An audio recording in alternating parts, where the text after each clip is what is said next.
ఆత్మవిశ్వాసం ఆకాశానికి చేరిన నేత ఎలా మాట్లాడతారో పవన్ కళ్యాణ్ జైకేతనం సభలో అలాగే మాట్లాడారు.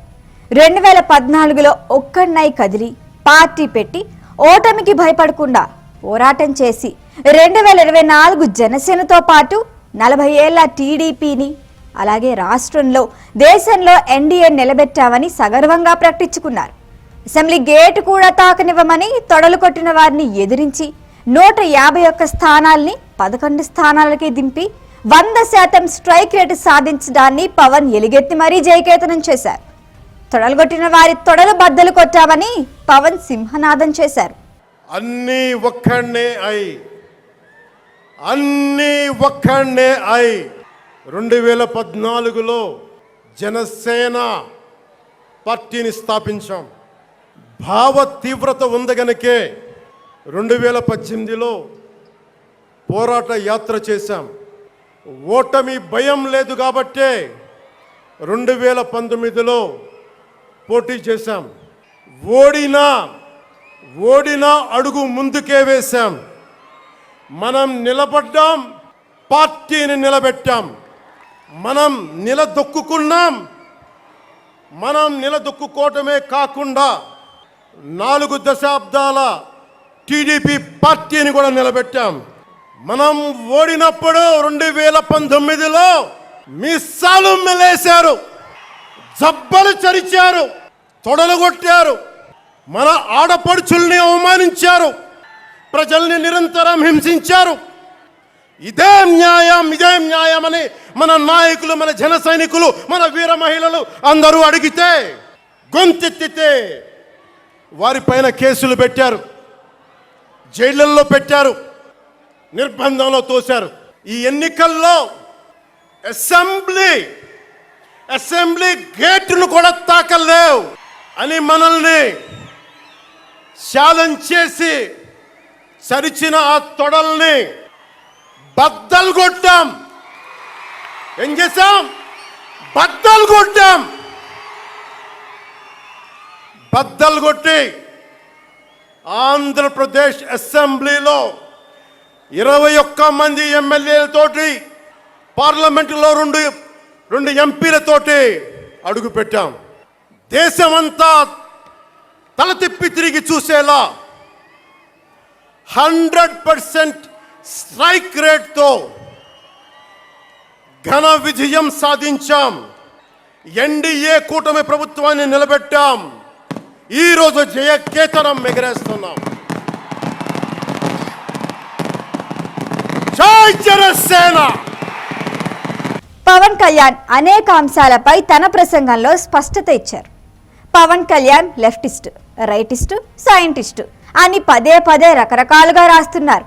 ఈ విషయంపై స్పష్టత ఇచ్చారు. తాను చెగువేరాని ప్రేమిస్తా, నారాయణ గురుని గౌరవిస్తా, నేను లోకమాన్య బాలగంగాధర్ తిలక్ని నమస్కరిస్తా, జయప్రకాష్ నారాయణ్ భావజాలం అభిమానిస్తా, మదర్ తెరిసాకు మొక్కుతా, భగత్ సింగ్ గుండెల్లో పెట్టుకుంటాను అని తేల్చి చెప్పారు. చెగువేరాని ప్రేమిస్తా అంటే లెఫ్టిస్ట్ అవ్వాల్సిన అవసరమే లేదు. ఓ వైద్య విద్యార్థిగా కేవలం రోగులకు చికిత్స చేయటమే కాదు, సమాజాన్ని కాపాడటానికి చికిత్స చేయాలి అనే ఉన్నత ఆశయంతో ఆయన దేశం కాని దేశం కోసం మనుషుల కష్టాల్ని అర్థం చేసుకొని పోరాడారు. అది నాకు ఇష్టమన్నారు.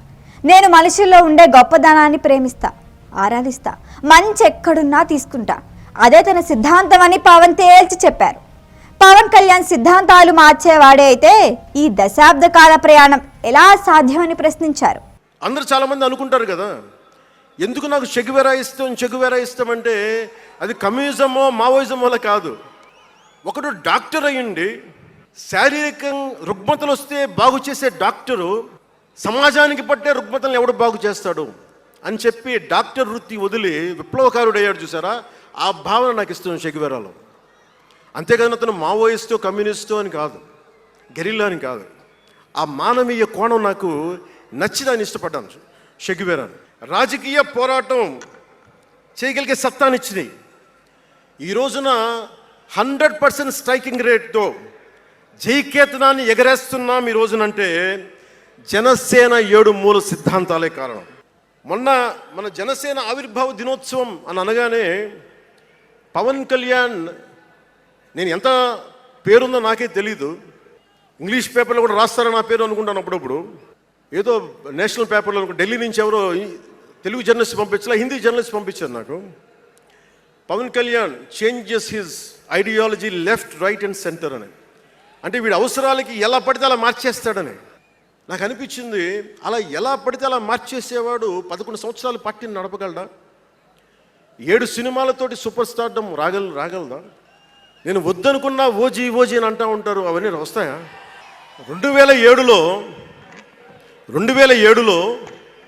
నేను కామన్ మ్యాన్ ప్రొటెక్షన్ ఫోర్స్ పెట్టినప్పుడు చాలామంది నాకు ఇష్టమైన నాయకులు, ప్రభావితం చేసిన నాయకులు, ఒకరితో ఒకరికి సంబంధం లేదు.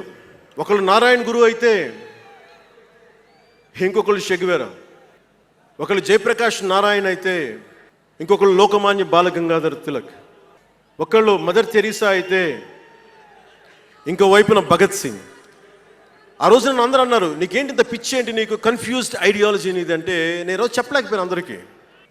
పవన్ కళ్యాణ్ ఐడియాలజీ ఏంటంటే ఇంత భిన్నమైన వ్యక్తుల్లో ఏకత్వం చూడగలగడం పవన్ కళ్యాణ్ ఐడియాలజీ. ఆ ఏకత్వాన్ని చూడగలిగాం కాబట్టి ఆ 7 సిద్ధాంతాలు వచ్చినాయి. నాకు ఒక్కొక్కరిలో నాకు నచ్చిన అంశాన్ని తీసుకొని నాకు వ్యక్తిగతంగా బలం ఇవ్వడం చూశాను. అది నా మీద ఎంత ప్రభావితం చూపించింది, అది ఎంత సక్సెస్ ఇచ్చిందో కూడా నాకు తెలుసు. రాజకీయ పార్టీ విషయంలో తనపై వచ్చే విమర్శలకు గట్టిగా సమాధానం ఇచ్చారు. రాజకీయాలు చేయాలంటే తెల్లగడ్డం వేసుకొని పుట్టక్కర్లేదు, ముఖ్యమంత్రి కొడుకే అవ్వాల్సిన అవసరం లేదు, కేంద్ర మంత్రి మేనమామ కావాల్సిన అవసరమే లేదు, బాబాయిని చంపాల్సిన అవసరం అంతకంటే లేదు అన్నారు. పార్టీని ముందుకు తీసుకువెళ్లడం కోసం ఎంత కష్టపడ్డానో, ఇబ్బందులు పడ్డానో తనకే తెలుసన్నారు. రాజకీయాల్లో 2 మార్గాలుంటాయి. ఒకటి బలంగా అధికారం కావాలి అనే ఆకాంక్ష అయితే, రెండోది ఆశయాలు, సిద్ధాంతాలని నమ్మి ముందుకి సాగటం ఉంటాయి. నేను రెండోది ఎంచుకున్నాను కాబట్టి జనసేన ముందుకు వెళ్ళింది. రిజిస్టర్ పార్టీ నుంచి రికగ్నైజ్డ్ పార్టీగా ఎదిగిందన్నారు. సామాజిక, చారిత్రక, రాజకీయ అంశాల మీద అవగాహన లేకుండా ఎందుకు పార్టీ పెడతాం? దేశ విభజన, కలోనియల్ చరిత్ర, తిరుగుబాట్లు, చిట్టా గ్యాంగ్, విప్లవ వీరులు, తాకట్టులో భారతదేశం, యాడమ్ స్మిత్లు, మాల్థూసియన్ థియరీలు చదవకుండా, అర్థం చేసుకోకుండా పార్టీ పెట్టేస్తామా? అంటే ఇవన్నీ ఇంత అవగాహన, ఇంత సామాజిక పరిజ్ఞానం సినిమాలు చేసుకునే వాడికి ఎలా ఉంటుంది అవగాహన అని? అదే కదా. అంటే దానికోసం ఎలా పుట్టాలండి? ప్రత్యేకంగా తెల్లగడ్డం వేసుకొని పుట్టాలా అండి? ఆకాశంలోకి చూస్తా తెల్లగడ్డం వేసుకొని సామాన్యుడికి అర్థం కాని లిటరీ టర్మ్స్ తోటి మాటల్ని మాట్లాడాలా? పోనీ పార్టీ పెట్టాలి అంటే నాన్న ముఖ్యమంత్రి అయి ఉండాలా? మావయ్య కేంద్ర మంత్రి అయి ఉండాలా? బాబాయిని చంపించి ఉండాలా అని ఎక్కడ రాసిలేదు కదా. అంటే దశాబ్దం పాటు ఒంటరిగా పార్టీని మొయ్యాలి అంటే ఎన్ని తిట్లు, ఎన్ని అవమానాలు భరించాలి, ఎంత నలిగుండాలి, ఎంత జ్వలించుకుపోవాలి, ఎన్ని పోగొట్టుకోవాలి. వ్యక్తిగత జీవితం నుంచి నా ఆరోగ్యం దాకా అన్నీ పోగొట్టుకుంటానే వచ్చాను. దానికి ఈ జయకేతనం నాకు ఆనందాన్ని ఇచ్చింది. ఎదగడానికైనా దిగజారడానికైనా మార్పే కీలకం. నేనెప్పుడు అనాలోచితంగా నిర్ణయం తీసుకోను, అడుగు వేయను, అన్నీ ఆలోచించిన తర్వాతే ముందుకు సాగుతాను అని పవన్ స్పష్టం చేశారు. నేను ఎలాంటి జీవితం నుంచి వచ్చానంటే, నాకు చుట్టుపక్కల పేరెంట్స్ కమ్యూనిస్టులు, పిల్లలేమో క్యాపిటలిస్టులు. అలాంటి లెఫ్ట్ భావాలతో ఉన్న నాయకుల్ని, వారి పిల్లల్ని నేను నెల్లూరులో చూసేవాడిని. అంటే మార్పు అనేది అవసరం. నాన్న కమ్యూనిస్ట్ కదా అని కొడుకు క్యాపిటలిస్ట్ అవ్వకూడదనే రూల్ లేదు, ఇలాగే ఉండాలని ఏం లేదు. అంటే సహజం, అంటే మార్పు చాలా సహజం. ఎదగడానికైనా దిగజారడానికైనా సరే వారి ప్రవర్తనని, వారి ఆలోచన విధానాన్ని బట్టి ఉంటుంది. కులాలను కలిపే ఆలోచన విధానం, భాషలని గౌరవించే సాంప్రదాయం, సంస్కృతుల్ని కాపాడే సమాజం, ప్రాంతీయతను విస్మరించిన జాతీయవాదం, మతాల ప్రస్తావన లేని రాజకీయం, అవినీతిపైన రాజీ లేని పోరాటం, పర్యావరణాన్ని పరిరక్షించే అభివృద్ధి ప్రస్థానం, ఇవన్నీ పెట్టినప్పుడు నవ్వారు అందరూ. అలాంటిది నన్ను ఈ రోజున పర్యావరణ మంత్రిగా తీసుకొచ్చింది ఈ సిద్ధాంతాలే. సిద్ధాంతాన్ని ప్రతిపాదించినప్పుడు చాలా పరిశోధించాలి, చరిత్ర చదవాలి, అవగాహన చేసుకోవాలి, జటిలమైన సందేహాలు వాటికి వివరణ ఇవ్వాలి. ఇవన్నీ కూడా ఉండబట్టే ఈరోజు ఇంత బలంగా నిలబడగలిగాం. నేను ఇంత ఆలోచించి అడుగు ముందుకేస్తాను తప్ప అనాలోచితంగా ఎప్పుడు నేను అడిగాను. వికసిత్ భారత్, స్వర్ణ ఆంధ్రప్రదేశ్ అని లక్ష్యాల్ని మోదీ, చంద్రబాబు నిర్దేశించుకున్నారని, బలమైన దేశం తయారు కావాలంటే బలమైన నాయకత్వం కావాలన్నారు. దేశానికి ఆలోచించే నాయకులు కావాలి. బలమైన నాయకత్వం లేకపోతే బూతులు తిట్టేవాళ్ళు, నిద్రపోయే వాళ్ళని ఎన్నుకోవాల్సిన దుస్థితి వస్తుందన్నారు. చాలామంది అకస్మాత్తుగా పవన్ కళ్యాణ్ హిందూ ధర్మ పరిరక్షకుడు అయిపోయాడు అంటున్నారని, నేను 21 సంవత్సరాల వయసు నుంచి దీక్షలు చేస్తూ వచ్చాను అని స్పష్టం చేశారు. హిందుత్వం, సనాతన ధర్మం అనేది ఓట్ల కోసమైతే 219 ఆలయాల మీద దాడి జరిగినప్పుడు నేను ప్రజల విద్వేషాలు రెచ్చగొట్టాలి కదా అని ప్రశ్నించారు. 2047 విజన్ అని మాట్లాడుతున్నారు గౌరవ ముఖ్యమంత్రి గారు. 2047 ప్రధానమంత్రి గారు మాట్లాడుతున్నారు. వికసిత్ భారత్, స్వర్ణ ఆంధ్రప్రదేశ్, $2 ట్రిలియన్ ఎకానమీ. భారతదేశం ప్రపంచంలోనే 3వ ఆర్థికంగా బలంగా ఉండే దేశం అవ్వాలని ఆలోచిస్తూ ఉన్నాం. ఇంత బలమైన దేశం కావాలి అంటే బలమైన ప్రజలు ఉండాలి, బలమైన నాయకత్వం ఉండాలి. నేను ఎందుకు ఇంత తపన పడతాను మీ అందరి కోసం అంటే, నాకు ఈజీగా వెళ్ళిపోయే వ్యక్తులు అవసరం లేదు, నాకు గోల చేసే వ్యక్తులు అవసరం లేదు. దేశం కోసం నిలబడే యువత కావాలి, నాకు చీల్చి చెండాడే యువత కావాలి నాకు. ఒకప్పుడు పాకిస్తాన్లో 10 నుంచి 12% మేర హిందువులుంటే ఇప్పుడు అక్కడ 1 నుంచి 2% తగ్గిపోయారు. బంగ్లాదేశ్లో నిత్యం హిందువులు నరకయాతన అనుభవిస్తున్నారు. కానీ భారతదేశంలో ముస్లింలని, క్రైస్తవుల్ని ఎంత గౌరవిస్తామని గుర్తు చేశారు. అందరూ బాగుండాలని కోరుకోవడమే సనాతన ధర్మ లక్ష్యం. తిరుపతి లడ్డు కల్తీ జరిగినప్పుడు కూడా నేను దోషుల్ని పట్టుకోవాలి అన్నాను తప్ప ఇస్లాం, క్రైస్తవం గురించి మాట్లాడలేదన్నారు. ఎక్కడ తప్పు జరిగినా దాన్ని ప్రతి ఒక్కరూ ఖండించాలి. గోద్రాలో అర్లలు జరిగినప్పుడు దాన్ని అంతా ఖండించాలి. అలాగే కరసేవకుల రైలుని తగలపెట్టినప్పుడు కూడా అలాగే స్పందించాలన్నారు. జనసేన ఓటు బ్యాంకు రాజకీయాలు చేయదు. ఎక్కడ తప్పు జరిగినా తప్పుగా చెబుతాం. ఎవరైనా సరే, ఏ మతం వారైనా సరే, మొదట తప్పు చేసిన వారికి ఖచ్చితంగా శిక్షించాల్సిందనేదే తమ విధానం అని జనసేన అధినేత స్పష్టం చేశారు. Pawan Kalyan has suddenly become a Hindu defender, a Sanatani defender. Do I have to become a defender for Sanatana Dharma? It is within my blood. I don't have to prove it. Today maybe you might be seeing it today.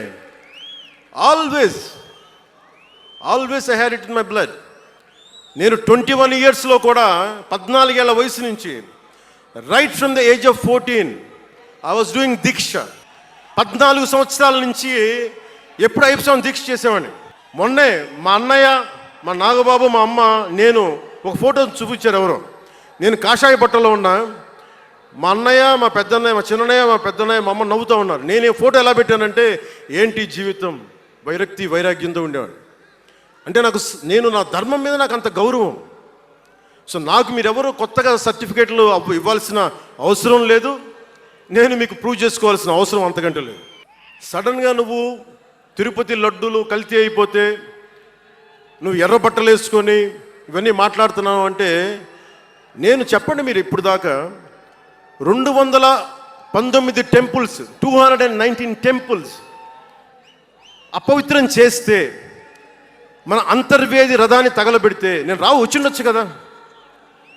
రామతీర్థంలో రామచంద్రుల వారి విగ్రహాన్ని తల నరికేస్తే నేను బయటకు వచ్చి గోల చేసి ఉండొచ్చు కదా. ఎందుకు స్టేట్మెంట్గా పరిమితం అయ్యాం? చిన్నప్పటి నుంచి మా ఇంట్లో రామనామ జపం ఉండేది. మా నాన్న ఉమ్మడి కమ్యూనిస్ట్ పార్టీ సభ్యుడు, ఎథీస్ట్ ఒకప్పుడు, టీన్స్లో 20లో. ఆయన మరి ఎలా మారిందో మనసు తెలియదు కానీ విపరీతమైన రామభక్తుడు అయిపోయాడు. నేను పుట్టేటప్పటికి మా ఇంట్లో ఎప్పుడూ రామనామమే ఉండేది. ఆ రామనామాన్ని జపిస్తూనే నాకు జబ్బు వచ్చినా మా నాన్న రామనామమే చెప్పేవాడు. అలాంటి రామనామం జపించే మాకు రాముడి విగ్రహం తల నరికేస్తే కోపం రాకూడదంటారేంటి మీరు? ఇదే మీకు ఒక మహమ్మద్ ప్రవక్తకి పవిత్ర రంజాన్ మాసంలో మహమ్మద్ ప్రవక్తకి మీరు ఒక మాటని దూషించగలరా? దూషించి బతకగలరా? అల్లాని ఒక మాట అనగలరా? జీసస్ క్రైస్ట్ ఒక మాట అనగలరా? మేరీ మాతని ఒక మాట అనగలరా? కానీ పార్వతీ దేవిని తిడతారు, లక్ష్మీ మాతని తిడతారు. అంటే నువ్వు ఇస్లాంకి అపవిత్రం జరిగితే మాట్లాడితే సెక్యులరిజం, జగన్మాతకి కానీ పార్వతీదేవికి కానీ శివుడికి కానీ రాముడికి కానీ అయ్యప్పకి కానీ అపవిత్రం జరిగితే మా మనోభావాలు బాధపడకూడదు, గాయపడకూడదు, నోరు మూసుకొని కూర్చోవాలి. ఆ జనరేషన్ పోయిందిరా బాబు, ఆ జనరేషన్ పోయింది. ఒక తప్పుని తప్పుగానే చెప్తాం. ఒక హిందువు ఒక ముస్లిం పట్ల తప్పు చేస్తే తప్పనే చెప్తాం. ఓల్డ్ సిటీలో ఉండే ఒక నాయకుడు 15 నిమిషాలు కళ్ళు మూసుకోండి, పోలీసుల్ని మేము హిందువులకి ఏంటో మేము చూపిస్తామంటే అది తప్పు పట్టకూడదంటే ఎట్లా? అది మతోన్మాదమా? ఏం మాట్లాడుతున్నారు మీరు? బతుకమ్మ బతుకమ్మ బతుకమ్మ అని చెప్పి బతుకమ్మ పాటని మీరు వెటకారం చేసి ఓల్డ్ సిటీ నాయకుడు మాట్లాడితే దాన్ని డిఫెండ్ చేసుకోవటం హిందూ అహంకారం అంటే నేను ఏం చెప్పండి? నేను అంటే అల్లాహకు ఒక న్యాయం, మహమ్మద్కి ఒక న్యాయం, అమ్మవారికి ఇంకో న్యాయమా? అలా కుదరదు బాబు. ఈ ధర్మం అందరికీ సమాన అవకాశం ఇచ్చింది. సనాతన ధర్మం ఉండబట్టే విజయనగర రాజులు మస్జిద్ కట్టించారు. సనాతన ధర్మం కాబట్టే బంగ్లాదేశ్ని హిందువుల రక్తంతో తడిపి బంగ్లాదేశ్కి విముక్తి కలిగించాం. ఈ చరిత్ర తెలుసుకుంటే కదా. జనసేన పాన్ ఇండియా స్థాయికి ఎదుగుతున్న సంకేతాలు కూడా పవన్ కళ్యాణ్ ఇచ్చారు. మహారాష్ట్ర రాజకీయ అభిమానులు ఉంటారని వెళ్లేంత వరకు తెలియదన్నారు. మనం ప్రచారం చేసిన ఒక్క సీటు తప్ప అన్ని ప్రాంతాల్లో గెలిచింది ఎన్డీఏ అని గుర్తు చేసుకున్నారు. భగవంతుడు రాసిన రాత వల్లే రాజకీయాలు చేస్తున్నానని, ఇదంతా భగవంతుడు మాయ తప్ప నాది కాదని తెలుసన్నారు. నాలోని భావ తీవ్రత పార్టీ పెట్టేలా చేసిందన్నారు. భారతదేశానికి బహుభాషా విధానం మంచిదన్నారు. తమిళనాడు సహా అందరికీ ఒకే విధానం ఉండాలన్నారు. సగటు మధ్యతరగతి మనిషిగా బతకడమే తన కోరిక అని, ఫలితం ఆశించకుండా 11 ఏళ్లుగా పార్టీని నడుపుతున్నానన్నారు. ఆ కష్టాలన్నిటికీ జయకేతనం సంతృప్తినిచ్చిందన్నారు. మన జయకేతనం ఎగరవేసిన రోజున హోలీ కూడా రావటం యాదృచ్ఛికం కాదు, భగవంతుడి నిర్ణయం. నాకు మహారాష్ట్రలో అభిమానులు ఉంటారు, అది కూడా రాజకీయ పరంగా ఉంటారు, సినిమాల పరంగా కాకుండా అని నాకు తెలియలే. ఎంతో ప్రేమనిచ్చారు. గౌరవ మహారాష్ట్ర ముఖ్యమంత్రి దేవేంద్ర ఫడ్నవీస్ గారు నన్ను రమ్మని 19 నుంచి అడుగుతూ ఉన్నాను. అప్పుడు కుదరలా, 24లో కుదరలేదు, 19లో కుదరలేదు, 14లో కుదరలేదు. మొన్న హర్యానాలో మీరు రావాలి ఖచ్చితంగా అని చెప్పి ప్రత్యేకించి నన్ను పిలిపించారు. నేను ఎన్డీఏ కూటమి కోసం ప్రచారం చేశాను, భారతీయ జనతా పార్టీ కోసం. వెళ్ళిన అన్ని సీట్లు దాదాపు 95% మనం గెలిచాం, ఒక్క సీటు తప్ప. భారతదేశానికి కావాల్సింది తమిళనాడుతో సహా we need multiple languages, not just 2. We need multiple languages to keep not just for the integrity of the country but also to understand each other, to share love with each other. అందుకనే బహుభాషే భారతదేశానికి మంచిది. నా ఇష్టం, నా కోరిక ఎప్పుడూ సగటు మనిషిగా ఉండటమే. తన పని తను చేసుకుంటూ ఉండటం, ఎవరి జోలికి వెళ్లకుండా ఉండటం, బతికేయడం, తన కుటుంబం వరకు జీవితాన్ని కుదించడం, సగటు మధ్యతరగతి మనిషిగా బతకాలనేది నా కోరిక చిన్నప్పటి నుంచి. కొందరు అభిమానులు ఓజీ ఓజీ అని నినాదాలు చేశారు. దీంతో పవన్ కళ్యాణ్ వారిని వారించే ప్రయత్నం చేశారు. ఈ సభలో సినిమా గురించి మాట్లాడడం సరికాదని హితవు చెప్పారు. ఇక్కడ జన సైనికుల ప్రాణాలు తెగించి పోరాటం చేసిన వాళ్ళు 450 మందికి పైగా జన సైనికులు సిద్ధాంతాలు నమ్మి చనిపోయారు. వారి గౌరవం కోసం మనం సినిమాలు ఇక్కడ మాట్లాడొద్దు అన్నారు. చాలు సినిమాలు ఆపండి, చాలు ఓజీ చాలు ఓజీ చాలు. మీ అందరికీ నేను సినిమాలు ఎందుకు వద్దని చెప్తానంటే, సినిమాలు తక్కువ చేయడం నా ఉద్దేశం కాదు. మీరు ఓజీ సినిమాకి వెళ్ళి జనసేన జిందాబాద్ అని ఎలా అనకూడదు, ఇక్కడికి వచ్చి సినిమా ఎందుకు అనకూడదంటే ప్రాణాలు తెగించున్నారు ఇక్కడ వాళ్ళందరూ, ఇక్కడ జన సైనికులు. ఎందుకు సినిమా మాట్లాడకూడదు అంటే 450 మంది పైచీలకు జన సైనికులు సినిమాలను కాదు సిద్ధాంతాలు నమ్మి చనిపోయారు. వారి గౌరవం కోసం. పవన్ ఎప్పుడూ లేని విధంగా చాలా సూటిగా స్పష్టంగా పవర్ఫుల్ స్పీచ్ ఇచ్చారు. లేట్ అయినా స్పీచ్ అయిపోయే వరకు సభా ప్రాంగణం నుంచి ఒక్కరూ కదలలేదు. దేశ విభజన గురించి ఎవరికైనా తెలుసా అని ప్రశ్నించిన పవన్ కళ్యాణ్ అమితాబ్ చిరంజీవి కన్నా తాను దేశానికి ఎక్కువ అభిమాని అన్నారు. దేశ విభజన సమయంలో పాకిస్తాన్లో ఉండిపోయిన లక్షల మంది హిందువులని ఓచకోశారు. పాకిస్తాన్ ఏర్పడిన సమయంలో 12% పైగా ఉన్న హిందువులు ఇప్పుడు అక్కడ 1% పడిపోయారు. మన దేశంలో మనం ముస్లింలను ఎంత గౌరవంగా చూసుకుంటున్నామంటే ఇదంతా సనాతన ధర్మం గొప్పతనం అన్నారు పవన్. నేను భారతదేశం కోసం చనిపోవటానికి సిద్ధంగా ఉన్నా అన్న పవన్ కళ్యాణ్ దేశాన్ని కొందరు ఉత్తరం దక్షిణమని విడదీసే ప్రయత్నం చేస్తున్నారు. ఎవరికి కోపం వచ్చినా దేశాన్ని ముక్కలు చేయమంటారా? ఇదేమైనా కేకు ముక్క అని ప్రశ్నించారు. దేశాన్ని ఐక్యంగా ఉంచడం కోసం తన లాంటి కోట్ల మంది వస్తారన్నారు. నేతలు కొంచెం ఆలోచించి మాట్లాడాలి అని హితవు పలికారు పవన్ కళ్యాణ్. దేశ విభజన జరిగింది మీరు ఎంతమందికి తెలుసు? దేశ విభజన కష్టాలు. మీరు సినిమాలు అరుస్తారు. అక్కడ తాగిపోయారు మీరు. నేను అక్కడ తాగలా. నేను అమితాబ్కి ఫ్యాన్ని, నేను చిరంజీవి గారికి ఫ్యాన్ని. కానీ దేశానికి అంతకంటే పెద్ద ఫ్యాన్ నేను. అంటే సనాతన ధర్మాన్ని తిడతా ఉంటారు. మీకు ఎవరికైనా తెలుసా?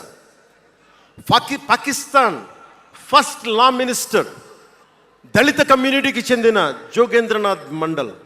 ఆయన పేరు ఎప్పుడైనా విన్నారా? ఎంతమంది వినుంటారు? ఆయన ఏ పరిస్థితిలో చచ్చిపోయారో తెలుసా?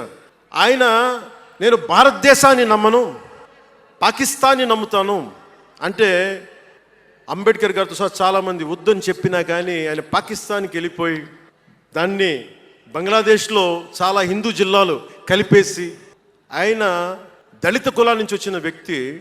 అందరూ ఆయన మాటలు నమ్మి ఆయన సమాజం హిందువులందరూ ఉండిపోతే దేశ విభజన తర్వాత జరిగిన గొడవల్లో దాదాపు ఆయన కుటుంబంలో బంధువులందరినీ ఊచకోతకొచ్చి చంపేశారు.